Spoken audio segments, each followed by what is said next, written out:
I received Form 797. What is it? So, does it give me a certain type of benefit? And the answer is maybe. And so, Form 797 or sometimes Form 797C is a receipt notice.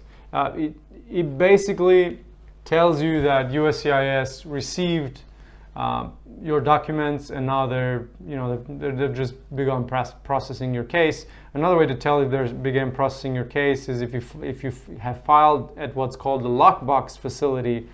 So that is the location where you filed your petition or application. One way to tell if they've started processing your case is to pay via credit card, and then you know that when they pull the money out of your account, you can know exactly when they have started processing your case. The Form 797C basically states that it states your receipt number, your name, the type of case that you have filed with USCIS, and it tells you, listen, we got it, now just wait for next steps from us. You don't need to do anything at this point. You might be able to take this document and present it to different government bodies such as the Department of Driver Services or DMV, Department of Motor Vehicles, and be eligible to take your driver's license test.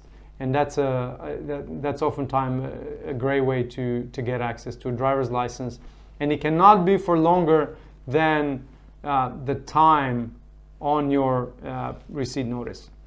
Again, it cannot be longer than that period of time, but at the very least, you might get the driver's license for a period of time while your application is pending. And then if it gets approved, then you can go ahead and renew it, providing new paperwork such as a green card or what have you. And that's the Form 797.